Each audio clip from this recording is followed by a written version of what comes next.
हम चक्रों की बात शुरू करें जी, तो चक्र 7 हैं।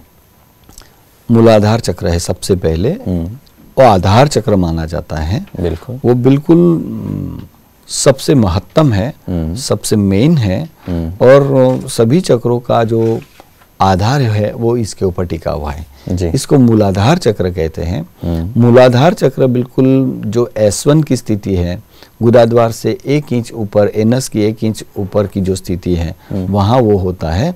और उसके आसपास ही जो कुंडलिनी शक्ति कहते हैं वो बिल्कुल 3.5 चक्रों में रीढ़ की हड्डी के आसपास 3.5 चक्कर लगा के वो वहाँ पड़ी हुई होती है। आध्यात्मिक पुरुषार्थी का एक लक्ष्य ये होता है कि वो जो रीढ़ की हड्डी के पास पड़ी कुंडलिनी शक्ति है वो ऊपर की ओर उठे, सहस्त्रार की ओर आए।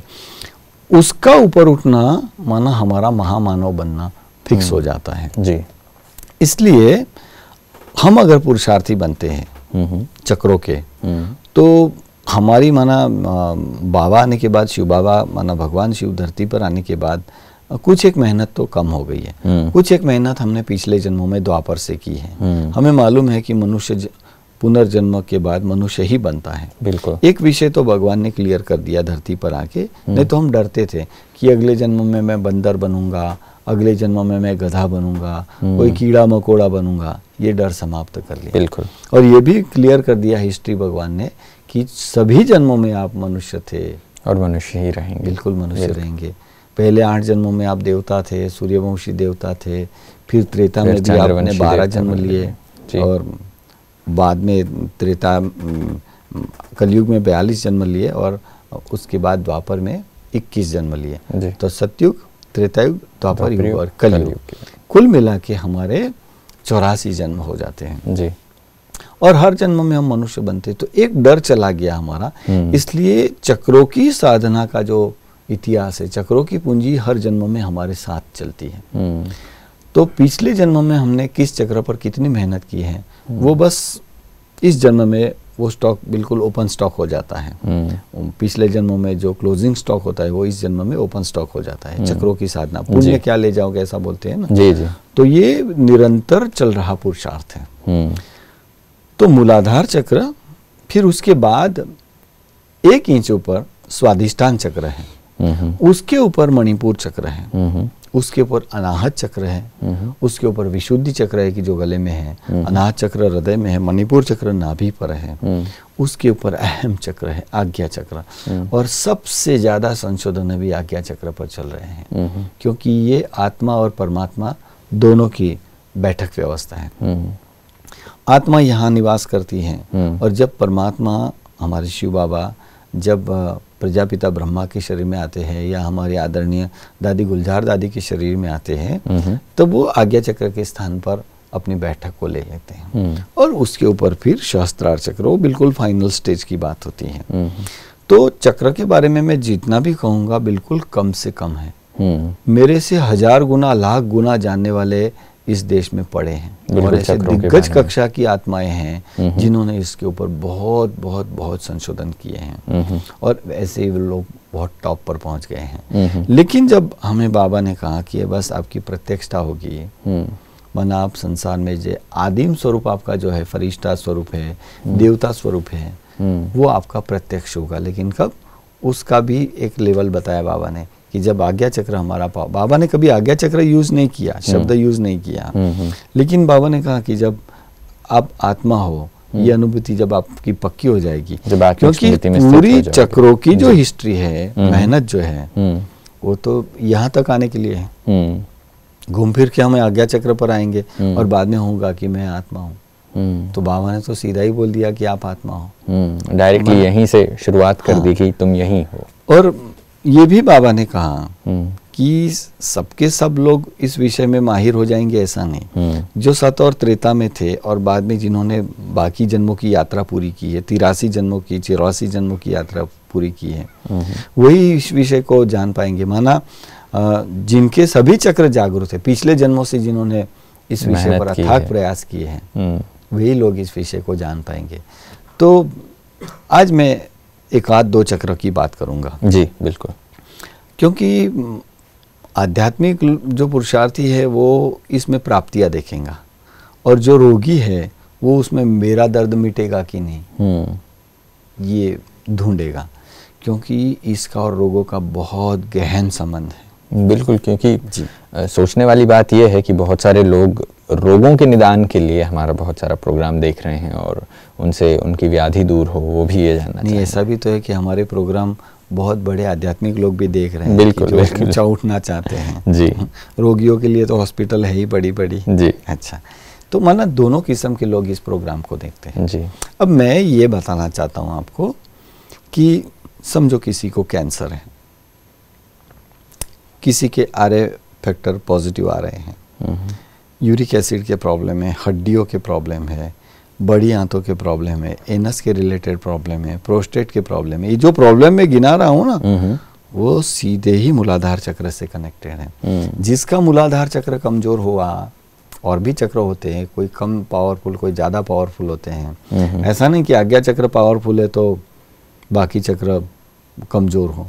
आज्ञा चक्र जिसका पावरफुल है उसके और चक्र थोड़े कमजोर हो सकते हैं। इसलिए हर चक्र के पुरुषार्थ, हमें चक्र का पुरुषार्थ करना पड़ेगा। जैसे मूलाधार चक्र है वो कैंसर से रिलेटेड है, RA फैक्टर से रिलेटेड है, हड्डियों के प्रॉब्लम से रिलेटेड है, मनुष्यत्व की पूर्णता से रिलेटेड है। तो आज्ञा चक्र का एक बीज मंत्र है। मैंने एक अमेरिका से आई नर्स पर ये प्रयोग किए थे।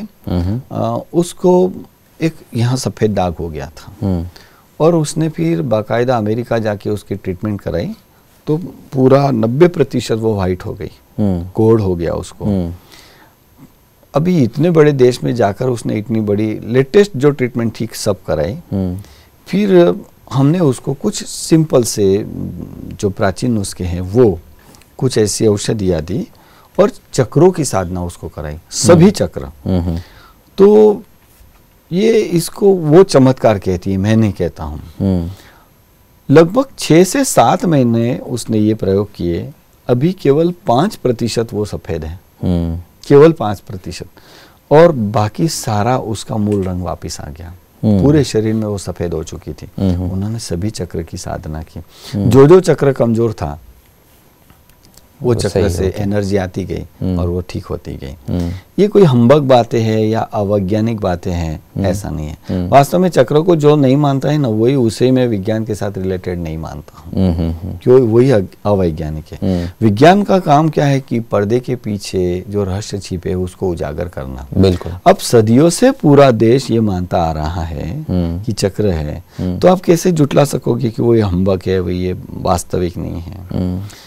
तो उसके ऊपर संशोधन किए जाए, और सबसे ज्यादा संशोधन इन दिनों जर्मनी में हो रहे हैं चक्रों पर, और वो बहुत आगे निकल गए हैं इस विषय में।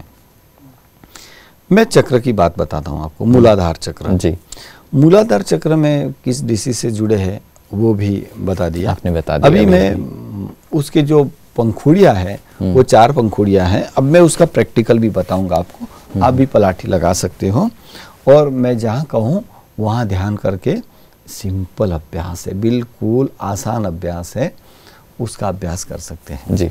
जरूरी नहीं कि जो जिन्होंने भगवान को जाना है उनको फिर ये सारी मेहनत करे। वो केवल आज्ञा चक्र पर मेहनत करेंगे तो भी चलेगा, और ये पुरुषार्थ करेंगे तो भी चलेगा, क्योंकि ये बेकार तो है नहीं। आपने मूलाधार चक्र के अभ्यास के लिए बिल्कुल रीढ़ की हड्डी को स्ट्रेट रखना है, सीधा रखना है। ये किसी चमत्कार से कम नहीं है। बहुत प्राप्तियां हो सकती हैं, लेकिन ये वो चमत्कार नहीं है कि ऐसा करके घड़ी निकाल दी, ऐसा करके भभूति निकाल दी। मैं अवैज्ञानिक चमत्कारों की बात नहीं करता हूँ, लेकिन खुद के बिल्कुल ऊर्ध्वी गमन के लिए ये पुरुषार्थ है। बिल्कुल, मनुष्य से देव बनना ये क्या कोई कम चमत्कार है? बिल्कुल, ये सबसे बड़ा चमत्कार तो वही है। तो भगवान आकर चीनी हथौड़ा लेकर हमारे व्यक्तित्व का दिव्यकरण कर रहा है, हमें साधारण मनुष्य से देव बना रहा है, फरिश्ता बना रहा है। लेकिन फिर भी जो इस विषय को अभी अभी देख रहे हैं उनके लिए मैं ये विषय प्रस्तुत करूंगा। सीधा बैठते हुए ज्ञान मुद्रा करेंगे और आपका पूरा ध्यान बिल्कुल एनस से, गुदाद्वार से 1 इंच ऊपर जो रीढ़ की हड्डी का आखिरवा मनका है, दाना है, उसके ऊपर आपका ध्यान हो। आंखें बंद करके आप वहाँ ध्यान करेंगे और गहरी सांस लेते हुए केवल एक बीज मंत्र का अभ्यास बार बार करोगे। देखिए आपको क्या फायदे होंगे, आप खुद अनुभव करना। सीधा बैठ जाइए, रीढ़ की हड्डी को 90 एंगल रखें, गहरी सांस ले और लम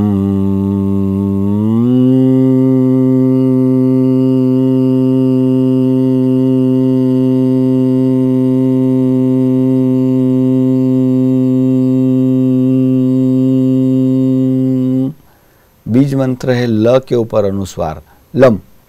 अब करते जाइए, गहरी सांस ले और लम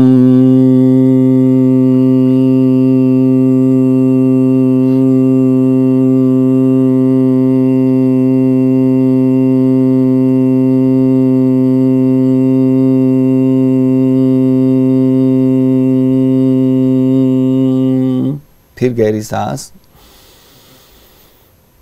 लम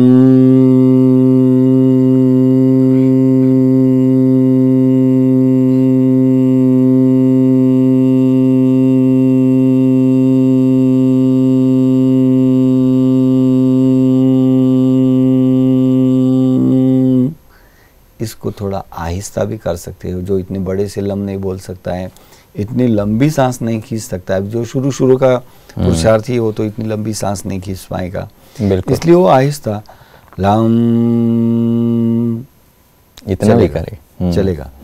ये केवल वो कर्सर है जो डेस्कटॉप पर कोई जो आइकन है उस पे क्लिक करने तो आपने अगर लम बोला तो ये मैंने कहा ना कहाँ ध्यान करना है, कर्सर कहाँ ले जाना है, तो बिल्कुल लास्ट पोजीशन जो है S1 की स्थिति है, एनस से 1 इंच ऊपर आपने कंसंट्रेट करना है, कर्सर वहाँ जाएगा। तो और आप जब बीज मंत्र करोगे माना उसको आपने क्लिक किया तो वहाँ एनर्जी का सर्कल शुरू हो जाएगा, एनर्जी का उत्पादन शुरू हो जाएगा, वो चक्र जागृत होना शुरू हो जाएगा। उससे जो एनर्जी स्पंदित होगी वो जो मैंने एरिया बताया ना वहाँ उसके साथ सीधा जुड़ा है। अगर वो एक्टिव हो गया तो देखो कैंसर में कैसे रिजल्ट्स मिलते हैं। मेरे पास तो ढेर सारे उदाहरण है, रिकॉर्ड किए हुए उदाहरण है, इसलिए मैं बात बड़े अनुभव से बता रहा हूँ। लेकिन दावा शब्द मैं इसलिए नहीं करता, गारंटी शब्द इसलिए नहीं बोलता हूँ कि ये सारे क्षेत्र परमात्मा के अंडर में आते हैं, परमात्मा के अधिकार क्षेत्र में आते हैं। बाकी गारंटी कोई मनुष्य आत्मा नहीं करता है। और मैं तो ये भी कहता हूँ कि अगर कोई गारंटी शब्द यूज करे तो वहाँ हमें जाना भी नहीं चाहिए। अनुभव के द्वारा जो भी सीखना है सीख सकते हैं जी। आपने अपने अनुभवों से इतनी सारी अच्छी बातें बताई और चक्रों के बारे में आपने आज हमें इंट्रोडक्शन दिया, सार में बहुत सारी चीज़ें बताई और मूलाधार चक्र के बारे में हमने एक एक्सपेरिमेंट करके देखा और वहाँ क्लिक करने की कोशिश की है। अच्छा, मूलाधार चक्र में कोई साधक अगर साधना करे तो 5 बार 11 बार या 10 मिनट 15 मिनट, अगर कैंसर ज़्यादा फैल ही रहा है तो वो इसका अभ्यास ज़्यादा करेगा। जिसको वाइट स्पॉट है वो इसके अभ्यास ज़्यादा करेगा। जिसको समझो आर फैक्टर पॉजिटिव है, घुटनों के दर्द हैं, हड्डियों के रिलेटेड प्रॉब्लम है, कैल्शियम कम है, तो मूलाधार चक्र का अभ्यास ज़्यादा करेगा। तो आज आप चक्रों के बारे में थोड़ा सा ही सही इंट्रोडक्शन तो आपको मिला है। इन चक्रों के बारे में डिटेल में हम जानकारी लेते रहेंगे। आप यूं ही हमारे साथ बने रहें आपके ही प्रोग्राम में जिसका नाम है सीक्रेट। हमारे साथ बने रहने के लिए आपका बहुत बहुत धन्यवाद। फिर मुलाकात होगी। नमस्कार।